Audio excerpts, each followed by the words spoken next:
Alright, we are back in committee of the whole. And we're at 6.1, CAO verbal update. Hi, everyone. We're all CAO, SLRD. One, often the CAO updates for committee of the whole are last minute things that came in, and we just had something come in last minute that we have a request with the board. The 2021 Ministry of Environment and Climate Change Strategy released their five-year action plan for extended producer responsibilities. Those are called EPM. This is about mattresses, this topic, and the landfill. The action plan in 2001 included mattresses. On July 17th, the SLRD was informed that mattresses are being removed from this program. And the reasoning is, due to consumer affordability challenges, the ministry will not be including mattresses as a new product category at this time. The SLRD staff are recommending a letter from the board recognizing that RMOW has requested a UBCM meeting request. And the reason why, what problem we are trying to solve, is the fact that mattresses will rapidly fill up the landfill, and then your landfill lifespan will go down. And then also mattresses are currently $20. We subsidize that cost by $50 to $100. However, if we transferred that cost to the consumer, it would end up dumped on sides of the roads. Yeah. So it's we're in a pleading case with the province at this point that it's a strategy, it's a plan, let's put it back in. I'll move that we write the letter. Yeah. Yes. Second. Okay.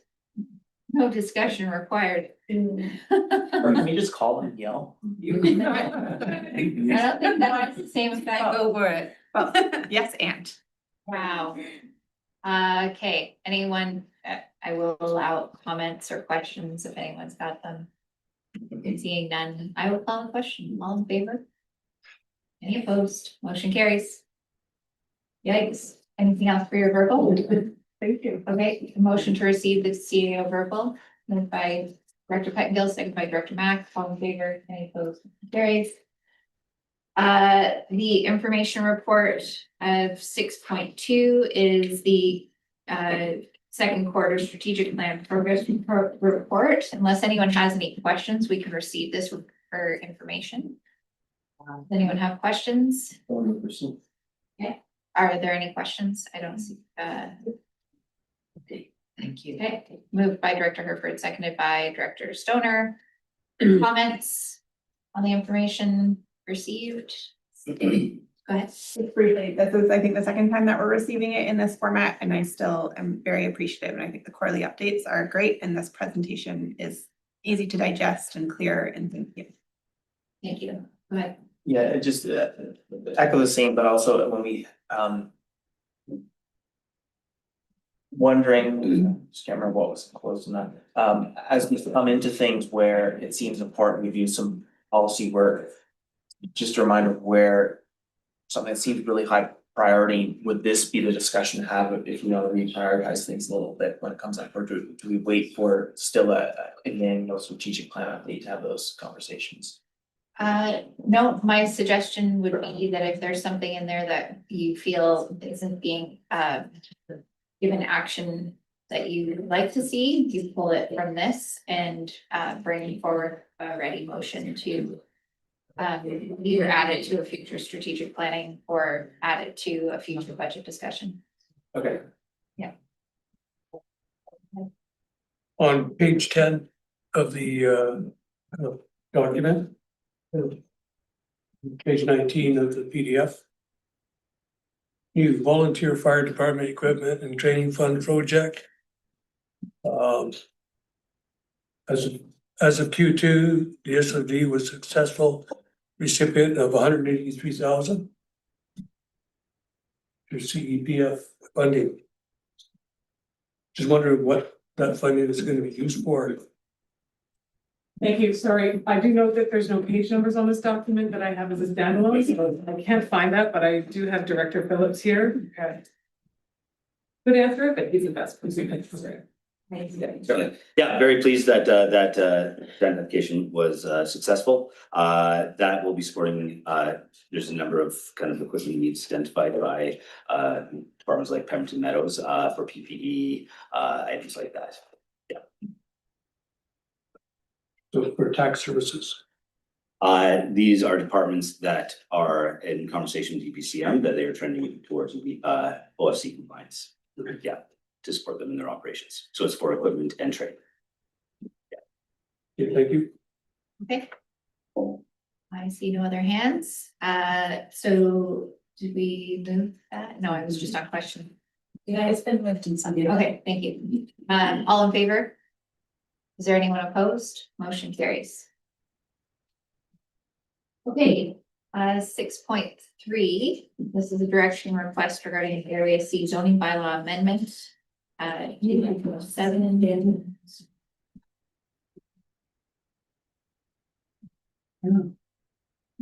You left.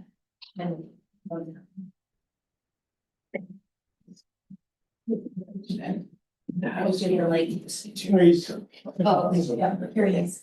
Oh. So. Great.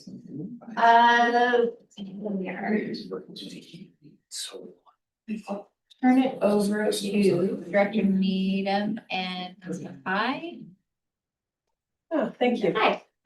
Kim Needham, Director of Planning and Development Services. We're going to be talking today about a proposal at District Lot 2247 in Area C. And I will leave it to Ms. Mackay to present on this one. Thanks. Thank you. So good morning, good afternoon, actually. Alex Mackay, planner with the Squamish-Lillooet Regional District. This is a direction report for District Lot 2247, the second direction report that we've presented. So the purposes of the report before you today are to update the board on some additional referral comments or an additional referral comment that was received following the previous committee of the whole meeting in June. To provide updates to the board on further information that was requested during the discussion of that committee of the whole meeting. And primarily to seek clear direction on the revised proposed community amenity contribution package. So in terms of the project description, there has been a change since the previous presentation to the board, and that is to change it from having a non-market housing component to being 12 proposed units of market housing, so 12 duplexes, 6 duplex buildings, 12 units. The other change is to the proposed transit facilities to serve north and southbound transit users, which will now be located on the west side within the proposed development. So as I stated, the focus of this report is on the proposed amenity package and including regional transit provision and further information on fire protection. Additional technical details and servicing information will be addressed at the time of second reading. In terms of the additional referral response that we received, that came from Lillooet Nation. They provided a referral response letter which states that further information is needed before they feel comfortable providing input. They will be hiring their contracted archaeologist to conduct a preliminary field reconnaissance. And once that field work is complete, the Land Use Referral Committee will then review the full application package, the bylaw, and the findings from that archaeological work. There is no timeline on that was available, so we will just await further information as it becomes available. So moving on to the board requests for information that were made at the previous meeting. First of all, the board asked staff to bring back additional details on options for the pedestrian crossing for transit provision from the west to east sides of the highway. So we were able to discuss that with the Ministry of Transportation and Transit, who've indicated that they're not supportive of an at-grade crossing or a speed reduction in that location.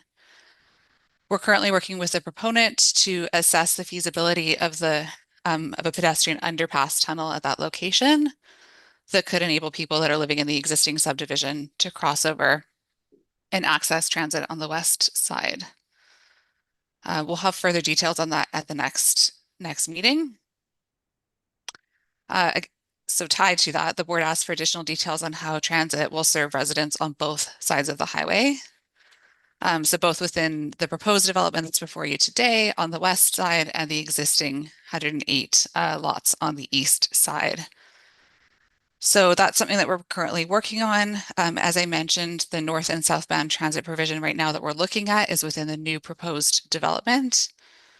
It may be possible to develop transit infrastructure either on both sides of the highway or to address that via the underpass. So again, we'll have more details on that as we move forward. I also wanted to touch on fire protection as there was some discussion around that at the previous committee of the whole meeting. So staff have been in discussion with both the proponent, our regional fire chief at the SLRD, as well as the fire chief at the RMOW. And the determination that was made is that the dry hydrant connection is a supportable approach to fire protection on the west side of the highway. Our sprinkler bylaw, which regulates the installation of sprinklers in duplex buildings for residential occupancy, does not require an additional fire department connection to augment sprinklers in the duplex units. So the dry hydrant connection is really an elective addition that's being proposed by the proponent, which will better support and improve fire protection on the west side of the highway, while also having some benefits for folks living on the east side. According to the RMOW fire chief, by having that connection, by needing to pull into the east side subdivision to make the connection, and then cross over to fight a fire on the west side, we'd only be looking at maybe 1 to 2 minutes of increased response time to make that connection. The property is currently subject to the fire services agreement between the RMOW and SLRD. And I do want to highlight that at present, if there were an emergency along the highway corridor, that existing hydrant that's within the 90-meter radius that's located on the east side of the highway in the existing subdivision is there solely for fire protection for the highway corridor itself. And so if there were to be an emergency at present on the west side of the highway, it would be necessary to run hoses across the highway. So by adding the dry hydrant connection, it not only benefits the proposed development, but also provides some benefits in terms of fire protection along that portion of the highway corridor. We are also looking at some potential other options, so we'll have some more information on that again in the next report. And then to turn our attention to the focus, really the focus of today's presentation and request for direction, which is on the new valuation of the proposed amenity contribution based on 12 market units as opposed to having the 4 non-market units that were previously proposed. So you'll note that the proposed cash contribution, that's really where the change is. And so the proponent has come back with a proposed cash in lieu contribution tied to the number of proposed dwelling units. That cash contribution would be collected at the time of building permit issuance for each of the duplex units. And then finally, I just wanted to note that there's been some minor amendments made to the bylaw based on board direction to remove that non-market housing component. So I will leave it there and look forward to discussion and happy to take questions. Thank you. That's great. Thank you so much. Questions from anyone? Go ahead. So it says here that some funds should be earmarked for ongoing maintenance of any regional transit, infrastructure, including snow removal at bus shelter. Is that just the bus shelter at that site, or are we talking throughout the Sea-to-Sky corridor? So thank you through the chair. That is specific to that site. So it's specific to the regional transit infrastructure that's being contemplated for the west side of the highway. Okay. And then my other question is, it says that staff are recommending the allocation of cash contribution be determined by future board priorities separate to this application.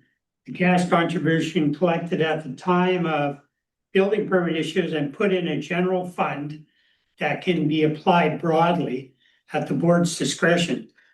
So my concern with that is normally the funds that are collected, amenity funds, in the area that they're collected in are then used in the area that they're collected. So this is in area C.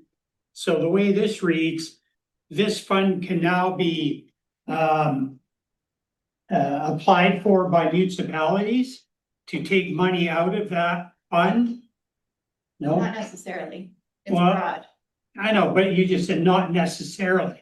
So right now, those amenity funds collected in each area are spent on projects deemed viable, necessary in those areas.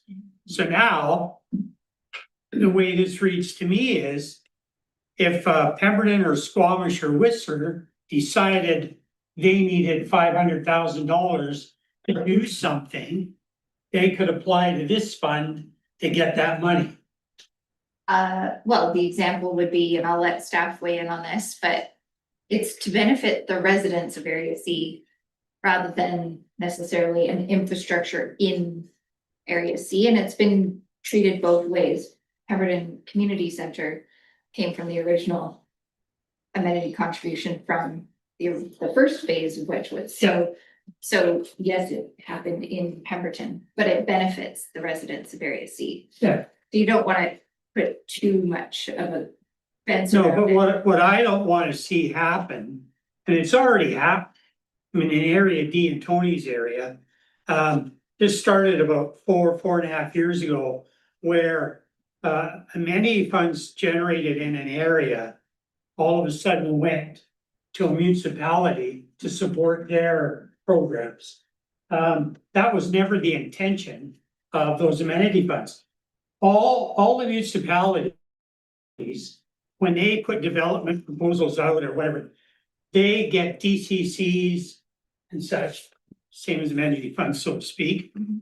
Well, we don't have any ability, the elected areas, to go and say to Pemberton, Whistler, Squamish, oh, we want to build something in our area and we're short of cash. We would like to acquire X number of dollars from your DCCs. Now, when I brought, You could. yeah, you could, but you know what the answer would be? Well, There's lots of examples where the municipalities put money into the general fund here. And that money definitely benefits Area C and Area A and everyone else. but that's a whole different way of what we're doing now is the way the program is set up right now. It benefits everybody. The municipalities get the benefits out of being part of this organization. And the areas, we have a very limited means of getting money to do stuff in our communities. Our water systems, you know, in all our areas need funding. $725,000 of money of area SLRD money went into an account somewhere for future bus, stops, bus shelters. In my estimates, that was wrong. They wanted to take money and do that. Money should have come out of each one of the municipalities' pockets and the regional district. That's fine, a shared thing. But this way, we've got money parked for we don't know how long. Okay, It could be used for things that are needed right now. totally. And So anyways, I I'm just hear you. saying I have an issue I, with what's being proposed. and I'm glad that it's on the record. And I think that it's beneficial to the future conversations about how that money gets spent. And I hear you. I appreciate it. Thank you. I will go to Director Richmond and then Director Stoner and then Director Rainbow. I see your hand, Tony. Two good questions and then I'll save all my comments for later. I'm curious, I felt like after the last meeting that the board sort of felt that bus shelters was necessary or bus infrastructure was necessary infrastructure for this community to exist. Where it does, we've discussed the fact that it's kind of in the middle of nowhere, potentially a community and will be relying on transit. So it felt to me that was discussed by the board, that it wouldn't be included as part of the amenity package. So I'm curious, and it would just be part of the development costs. So I'm just curious why it's still on the list. My first question. Thank you through the chair. I suppose we could have broken it out slightly differently in the report. It is broken out as a separate line item to the cash in lieu contribution. And written, it's under greater community infrastructure. I think it's just to show that there is money being earmarked in the proposal by the proponent to cover the cost of that infrastructure on the west side. But it is being considered as a portion, as a part of the amenity package, or did I read that wrong? It's not, it's part of the overall number that's put in front of you, but the focus really is on that cash in lieu contribution. That's where the change has been made to the package. So I'll ensure in the future reports that we break that out separately so it doesn't become conflated with the amenity package. Thank you. I just think for the record, if we do approve this amenity package and if we do subsequently approve this development, I just think it's, you know, I don't want to inflate those numbers. I already struggle with the number regarding the land being donated and the value to the SLRD, the value to the proponent. I struggle with that number still. We're being given a chunk of land that had no use to them, and now, yes, we can protect it. But I still struggle with that value there. So again, seeing the bus infrastructure on there, to me, it should be eliminated. That's a cost of doing business. That's like supplying servicing. So I think it's a little misleading to have it on the amenity package. My second question is slightly connected to Director Max.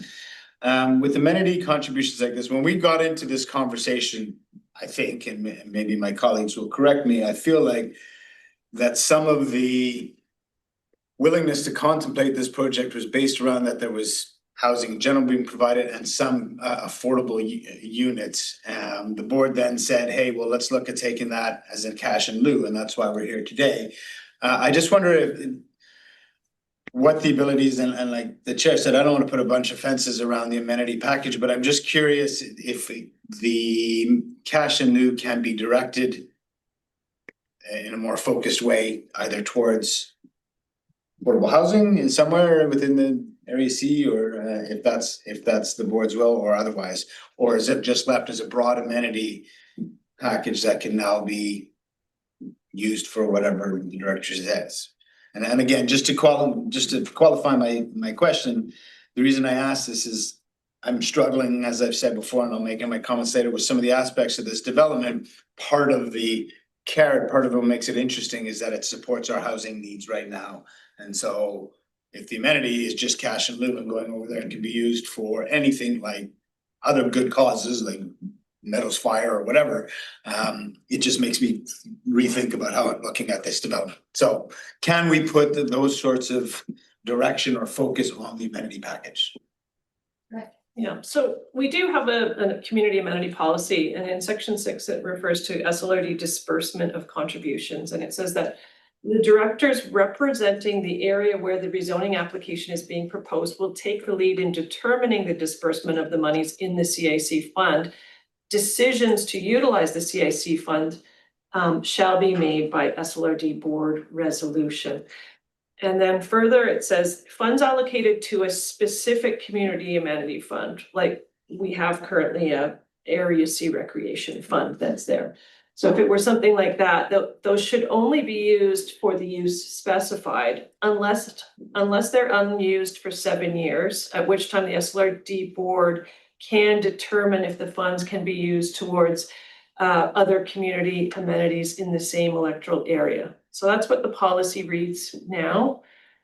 So one of the reasons we've suggested that the use of the amenity not be determined at this time is we didn't want to see this application getting caught up in board discussions over how that money should be spent, and instead that it could just go into a general amenity fund related to Area C or whatever the board were to determine. And then dispersal of those funds could happen after this application is determined. Follow up, Chair? Yeah, go ahead. So, you know, I believe like the original Wedgwood amenity funds were recreation focused, right? And it's their main that. So in a similar way, we can apply this to affordable housing if we so choose. But Make it a directed amenity fund if we so choose. I just want to understand our options here. In Area C. In Area C. Yeah.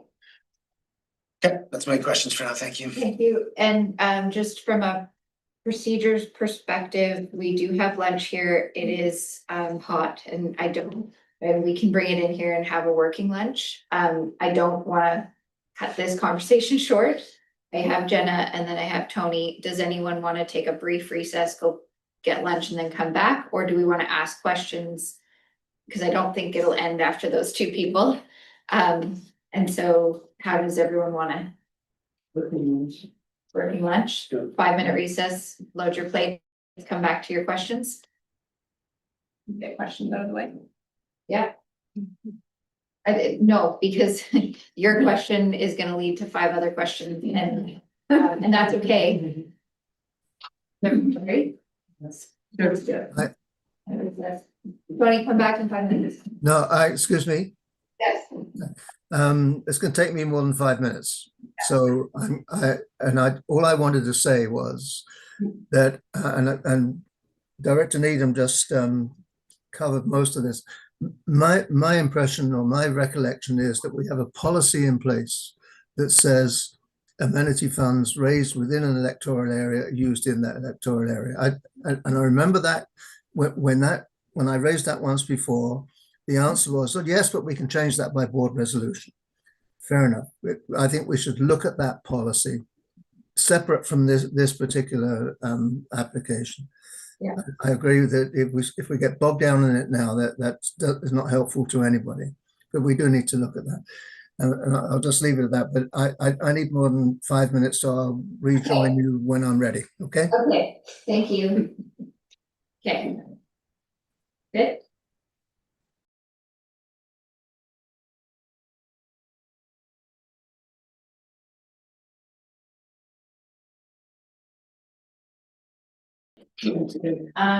Okay, let's bring this meeting back online. And we'll, no problem. The next question in line was Director Stoner. Thank you through the chair to staff. Just a few clarifying questions and then similarly, I think I'll just have comments. Appreciate staff's effort to try and focus our discussion for feedback here. A change between our last report on this last month and to today is the supply and installation of level 2 EV chargers are now being identified as a community amenity or part of the community benefits package, which was not previously identified but supported. So I'm just curious why that was a change in identifying that here as a community benefit and what our expectation is for EV charging infrastructure in new developments. Thank you through the chair. So I think similarly to Director Richmond's comments, those aren't really, they shouldn't be considered part of the community amenity package. They are a piece of infrastructure that we would not require, but is considered in line with the provisions of the OCP and our RGS as well. So I will ensure that that's presented differently in future reporting. Thank you for flagging it. Okay, thank you. And then so really if we are just looking at the cash contribution and the shift from providing below market rental to cash contribution, building on Director Richmond's question, a big portion of our CAC policy really does prioritize housing. And so is there an opportunity or a space where we'd be able to earmark that cash for affordable housing projects? Because the alternative would be that we'd actually get below market units built in this location. So just recognizing that that has long been a priority of the board is to secure affordable housing in some way, shape, or form. The direction last month was to explore what the cash contribution would be, but is there the opportunity that we could then just earmark this for some form of affordable housing in the region, given that that has been the priority in the CAC policy? And you can just say that's up to the direction of the board, if that is the case. That is the direction. You can say it. It doesn't have to be up. It's up to the board to provide that direction. Is that correct? Let's let staff answer. Go ahead. Oh, sorry. Go ahead, Director Needham. Well, I can speak to that, and yes, if the board wished to make the amenity go towards the construction of affordable housing or purchase of existing units or something like that, That could be, it could be like an area C housing fund, something like that. Thank you. Sal, you're next. Just curious on the policy, because that's what we're working with right now. Do the amenity funds have to go to a tax increment? No, they would actually go to a fund. I think Colin is here, sir. Yeah. Yeah, amenity contributions are just held in reserve and they're not specific to a tax service. Okay, thank you. But in the absence of Director Mack, we better make it really crystal clear that we're talking about led by Area C, right? And with, to the benefit of the Area C constituents. Okay. That's how I heard Director Needham explain the policy is that it would be recommended by Director Mack or the future Area C director. Director Patton, go ahead. So two questions, I'll start there. Is there an alternate area in area C that's not in Pemberton that is a settlement, an area defined for settlement or just densification? Yeah, in the electoral area C OCP, the entire plan area is a place where employee housing or affordable housing is supported. And we do have a number of infill related policies. So it's all, you know, there are places where infill could be considered. One of the challenges in electoral area C is that much of the electoral area is not serviced. So it's very hard to find areas where we could land a large development where servicing could be provided on site outside of a well and septic field system. So my guess would be that if this were to go towards housing in area C, it would have to be on an infill basis if we were to build new, let's say, where there was supporting well infrastructure, et cetera. This particular neighborhood is one of the few serviced areas in electoral area C. Okay, yeah, okay. The other piece, the MOTT, they gave feedback on a crosswalk or a light. Did we ask about an overpass or underpass, or is that a challenge to go back and ask them if this is even a possibility? And I guess sort of wondering why we're putting it to the proponent, whereas like some things we just ask MOTT if we can do it, other things we're going to the proponent to find out if we can do it. Should we just go to MOTT and find that out, or? I'm gonna pass that on to Director Planner Mackay. So thank you through the chair. No, we have not. We've yet to discuss the possibility of a pedestrian underpass with MOT. The proponent is working with their engineering team to explore the feasibility of that and how that could be potentially constructed in conjunction with the dry hydrant connection. So they're dealing with the engineering feasibility piece of it, and then staff will go and will initiate that conversation with MOT about whether or not. So if the feasibility bears out, we will go and speak to MOT about that and see if that's something they could support. I would say is likely, highly likely that they would support that kind of approach. The concern is in having to slow traffic along that section of the highway or having to stop traffic for a signalized crossing, from my understanding with my discussions with their staff. Director Richmond. Try to phrase this as a question in regards to the housing, the amenity of being in an area C. Like we're building Harrow Road, it prioritizes Village of Pemberton and area C residents. So I just want to highlight the distinction between if we do end up going with an amenity package that is geared towards affordable housing in some form, it doesn't have to live in area C as long as it benefits Area C residents or wherever it's built, that it has an accommodation to make sure that Area C residents have priority use. And I just want to be clear in terms of the, where can we build something like this in Area C that is serviced, or it can be in the village permanent as long as it's set up in such a way that Area C residents are prioritized.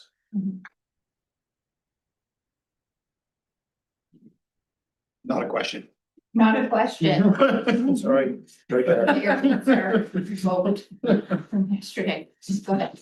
I'd like to propose moving the recommendation that's in our package, and we can make comments that would provide direction to staff. Okay. That's an appropriate way to move this forward, or would you like comments first? No, I think moving the resolution and then comments, and maybe an amendment comes out of that. Do I have a second? For Jones, comment, speak to it, and then I'll come to you. I want to thank staff and the proponent for continuing to work on this and provide some options for consideration. I think that this is still, to me, a little bit of a challenging proposal, but I do think generally it may be as good as we're going to get, and it's worth just bringing it back to the board for consideration as to whether it's good enough. I do think that if this is the package that as presented, we've chatted a little bit about some of the superfluous additions of what the community benefits overview includes. And so taking out the transit component, taking out the EV chargers, so that we're providing a fair assessment of what the actual value cash contribution is. And that to me is the $2.4 million. And so the question is whether this application is worthwhile for $2.4 million at the end of the day. I won't specifically articulate on whether I think that is 100% a go for me. I think that's up to whether it comes back to second reading, but as is, if this is the cash contribution that is on the table, for me, that is a bare minimum, and for it to be supportable, a large portion of it would have to be earmarked for affordable housing, because I think that has long been a priority of our community amenity contribution, especially in this portion of the SLRD. Affordable housing is very much needed, and as we prioritize that component of community amenities, the option is either to get it built on site, and I think I stand in the camp that this is not the best place for affordable housing to be built on site. Ideally, we like it to be closer to services, more easily accessible, have transit options. And so if we are going to get cash instead of building it at this location, then I want that cash to be earmarked to deliver affordable housing for the corridor and for the residents of this area. And so in whatever shape or form that could come back as, but that to me would be a condition of supporting that cash contribution.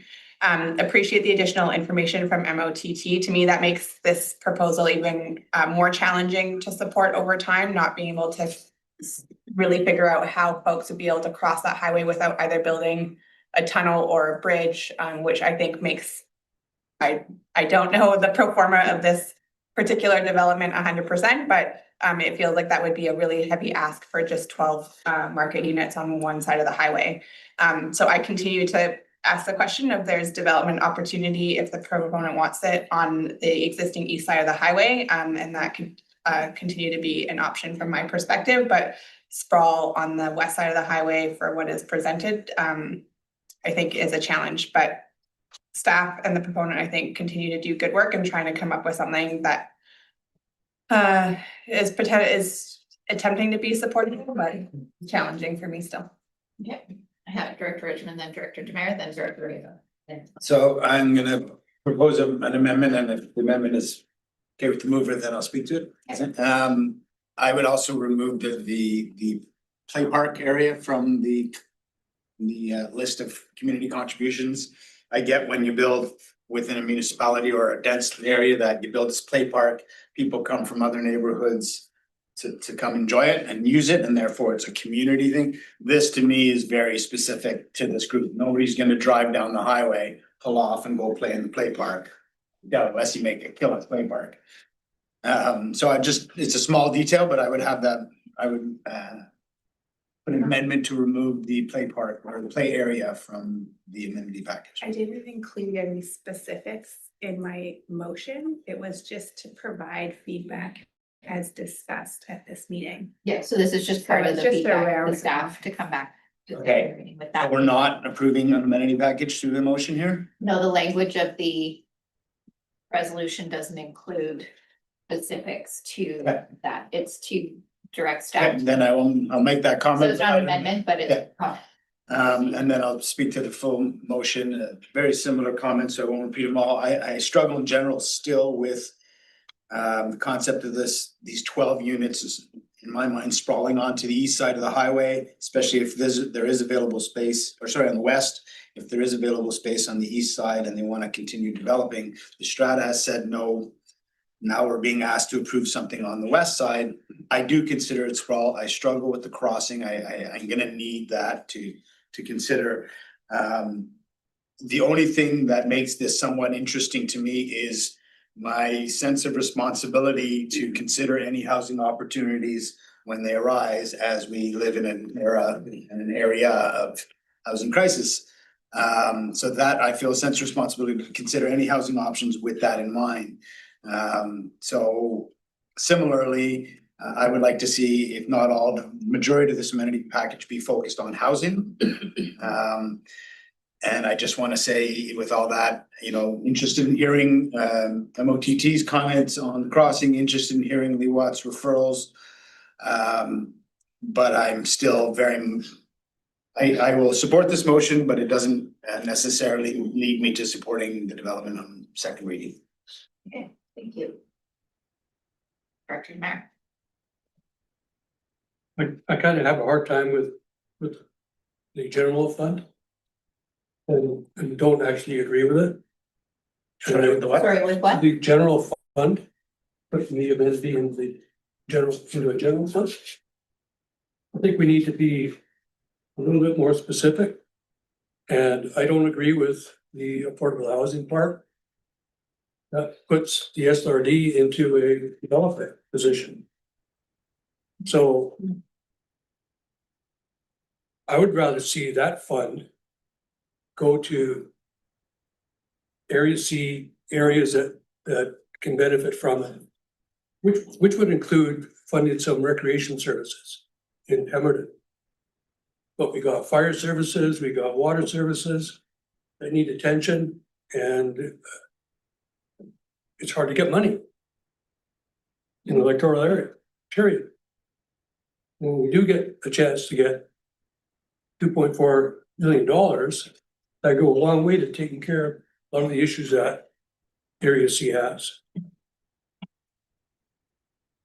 So I will support that the way it's stated. That is in the body of the report, that it says put into a general fund that can be applied broadly. We've heard from the director that it will be put in, and we've heard from Colin from finance that it will be put into the Area C area community amenity fund. Doesn't go into the general. Just for clarity. So that's not the resolution at hand. That was just in the explainer. That makes sense. I hear all of your other points though. Which amenity fund? Community amenity He's fund. got a whole bunch of amenity funds. Well, I think that comes back with a recommendation from staff. Clarity? Procedurally, Okay. I'd like to withdraw my motion. Because I feel like following some of additional comments, clearer motion to staff would probably be Okay. necessary. Yeah. So that they know what to do. So I'm gonna withdraw my motion if that's okay with you. Yeah. Great. I'll go back to the speakers list. Director Rainbow, you're next. Thank you. I just had two quick comments. First of all, in the interest of sort of consistency, when the Britannia Beach development was approved, we included an amenity called a bus shelter. And that passed, that the board approved that. So if we can do it for one development, then we should probably apply the same kind of logic to another development. And the other thing is that the MOTT has said they're opposed to an at-grade crossing. So that really only leaves two options. They're not directing us which it should be. It could be an overpass or it could be a tunnel. And just to comment that at Furry Creek, we have 3 tunnels under the highway. So I wouldn't have thought that a tunnel there would be much of a problem for MOT. Thank you. Director Pengel. Yeah, I was gonna speak to supporting of the motion, which is no longer before us. I guess I'll flag that I am still struggling. I think I was non-supportive at the last vote of this. I still find myself in the same place. For me, the issues are part of the discussion or pitch last time, as I recall, was that transit on the east side, it hadn't worked out, what we'd asked for hadn't worked out, and so maybe this with a crossing, be the thing that fixes it all. This, from what we've heard so far, it doesn't seem to be, and I'm not convinced, even if we can get over the pro forma impacts of a cost of a tunnel, that this resolves that. And this cash contribution, it's hard to put a number on it for me. Again, I think the challenge we're facing is we've come to realize that this sort of development, car-focused development, away from services, away from employment, and so on, is really not the be going these days. And so I think we're trying to fit a round peg into a square hole, and I'm not sure, maybe that's not where our efforts should be going. I think if the board was going to pursue this, for me, I would want to see this go to affordable housing. I think that's important.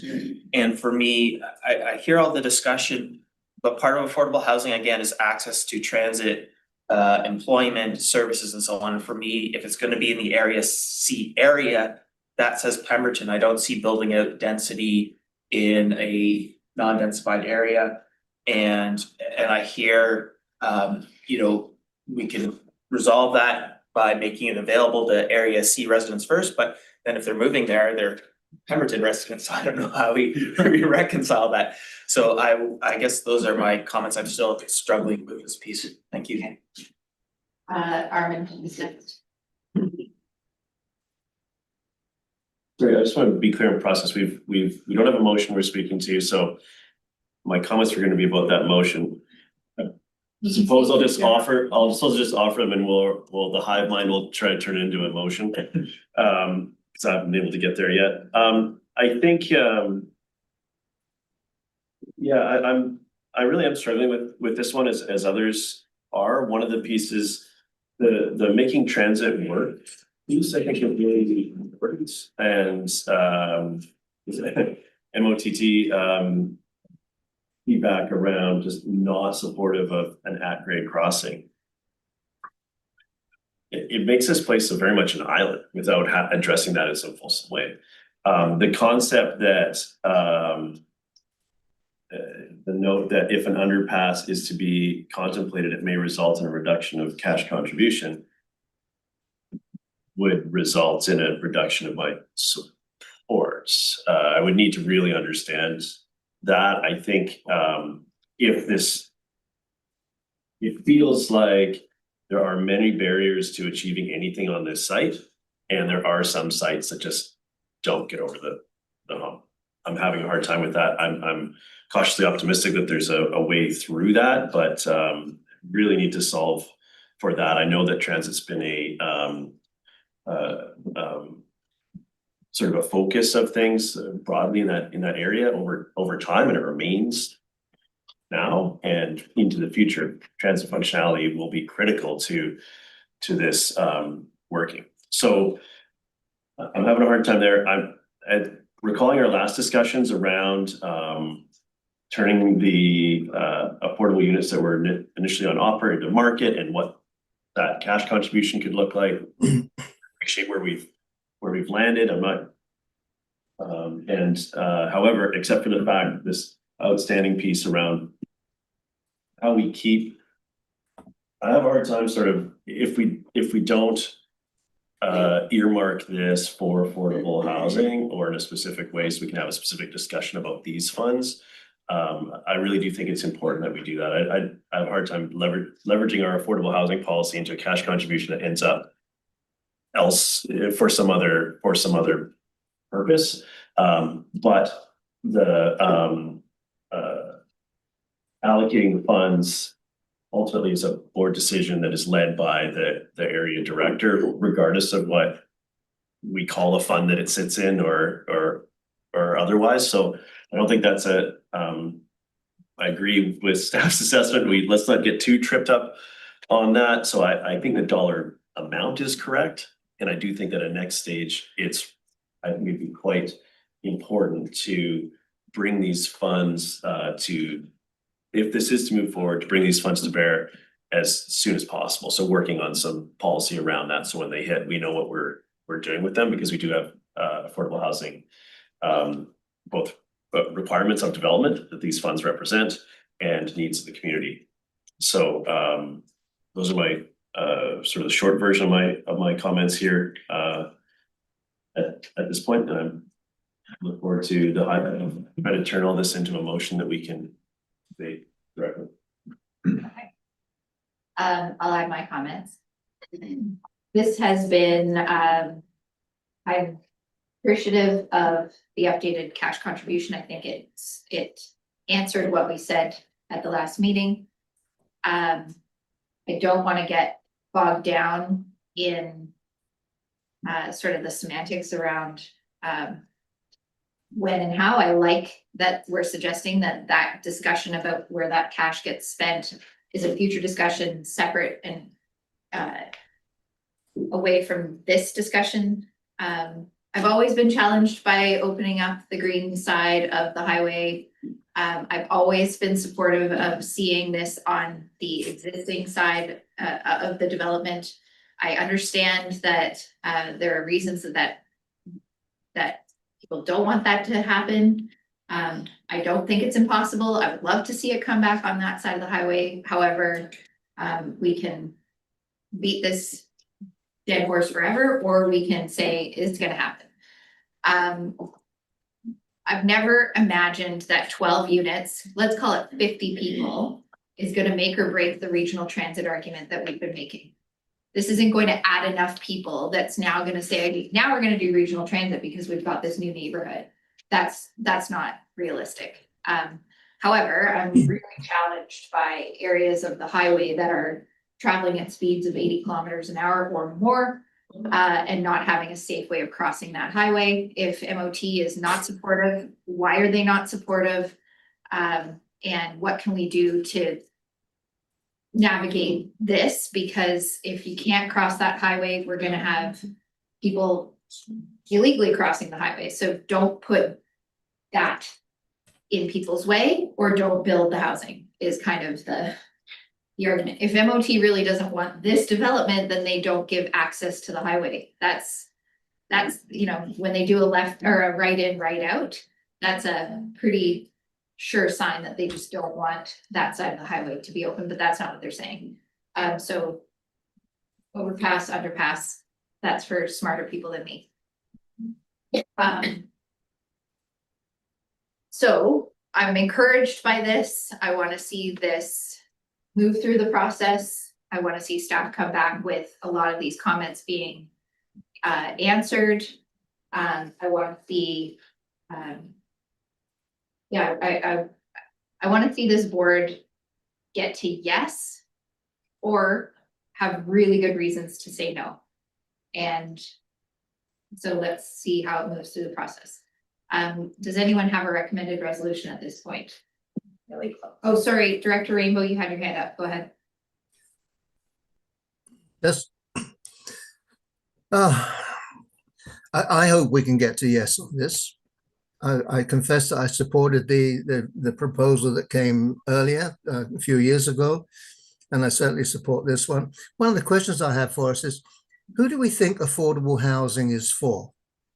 You know, we talk about it sometimes as though we think it's for people that don't have vehicles, people that maybe don't have a job, people that, you know, and with that, for me, that's not affordable housing. That's some other kind of assisted, some other kind of housing.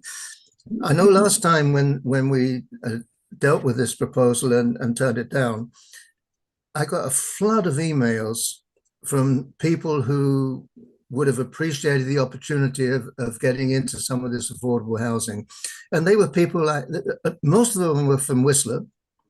There were people who were young, so 28 to 40, that sort of age range. There were people who had gone to Whistler to ski and have fun and then stayed, met somebody, starting a family, living in cramped conditions, expensive conditions, and they wanted a chance to have a reasonable home. So for them to drive from Wedgwood to Whistler, it's not much different for them driving from one part of Whistler into another part of Whistler. You know, we're exaggerating the impact of vehicle traffic. So the kind of people they were small business owners, or they were medical or education assistants. So when we're looking at affordable housing, that's the target market for this particular location. And I think the comments about the west side of the highway, I've made this comment before. You drive through Whistler and just about everything's on the west side of the highway, everything you can see. And some of what you can see is not particularly attractive either. And this would be shielded, leaving some vegetation there. It's not going to look ugly. So I really hope we can get to yes on this. Thank you. Director Stoner, bring us home. I'd like to propose the following motion, that the board provide the following direction on the CAC package associated with bylaw number 1879/2025, cited as Squamish-Lillooet Regional District, blah, blah, blah, excuse me. These are the bullet points. I will email this to you. Cash contribution is preferred over the on-site below market rental housing. That staff bring back clarity on safe highway crossing and the impact of the proposed solutions on cash amenity contribution. And that staff more clearly separate out the basic amenities such as transit, EV charging, play area from the community amenity contributions. If that's seconded, I'll speak to it. Do I have a seconder? Director Richmond, go ahead. I think that the intention of this is try to capture some of the feedback that I heard from my colleagues around the table, and provide some clear direction to staff on how best to bring this back, in hopes that we can maybe get it across the line, or at least provide some more certainty to the application that is before us at a regular business meeting. I recognize that staff are seeking specific direction on the CAC package here today. I hesitated on putting in some specific language around where to direct the cash, but I hear that is probably for a future discussion. I think that there are some strong views around the table, and I'll just personally note that without some form of that cash being earmarked for affordable housing, it's an absolutely no-go for me. And I would be looking to my board colleagues to support that at second reading for it to be supportable. But I think that's a discussion of the board, not necessarily the staff and the proponent. But affordable housing in this region as part of a CAC contribution is, to me, is a bare minimum. And I do think that cash is better than building it on site in this location. So earmarking that cash for affordable housing somewhere in the region is important. But I think I will leave that debate for a future meeting. Another day. Thank you. Go ahead. Yeah, I know I was gonna support the original motion, but listening to the conversation, I think I'm gonna vote against this. I actually appreciate everything my colleague just said, but also the early comment about beating a dead horse was resonating with me. And for me, this is at a point of, I think it's just not there. I would need to see something much more substantial to say this deserves more staff focus and time. And I'm sort of at my point with this. So for that reason, I would vote against. Okay, anyone else? I will reluctantly support the motion at this point, mostly because we've been trying to be directed to separate the conversations in here. I'll just say it again. I echo pretty much everything Jenna just said. I am in no supporting this motion in no way shows my support for second reading, second crossing, understanding. Actually, I'll make one comment. I struggle at times around this table. We often say, well, it's only 50 people here, and it's only 100 people there, and it's only, what difference does that make? Well, I think we're talking about a whole region and the cumulative effect. If we say that every single time, we might as well just die by 1,000 cuts and do it one at a time. So I think we need to keep the big picture in mind. Yeah, 12 units, 50 people, will that overwhelm our transit system? Probably not. But it's another added weight on it and another added reason that we need financial support for transit, why we need transit infrastructure. I question the value of what we're getting, 12 units on that side of the highway. That's what we're getting. They're gonna be sold for close to $2 million from the math I've seen. Who are we serving? What are we getting from these 12 units other than perhaps a cash contribution? And if we feel that cash contribution is worth it to go towards affordable housing, I look forward to the conversation. But that is why I reluctantly will support the motion today. Question. Call the question. Yes. Is it new? We can talk about this all day. Is it follow up to that? It's a comment on the motion for us, so Go ahead. I'm supporting the motion, and as others have said, that doesn't necessarily mean that it's supportable at the next reading. This is guidance to get us there.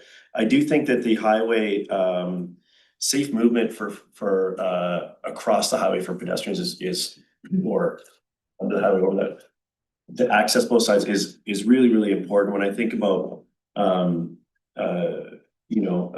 kids going to get the school bus, like it's the making or breaking regional transit is the piece that I wanted to talk to as a comment earlier about that. That's not what this is about, is like making sure that that the needs of the community are actually met when we create this. Otherwise, for the next, whoever sitting in these seats for the next decade is going to be trying to untangle the pieces that didn't work when it was moved forward in the first place. So we need to make sure that we get it right. And I think this sets us in that direction, pending the answers to the pieces that we've seen here. So I'll support it at this point, and we'll leave those future discussions for a future date. Call the question. All in favor? Is there anyone opposed? Director Pettengill is opposed. Motion carries. Thank you.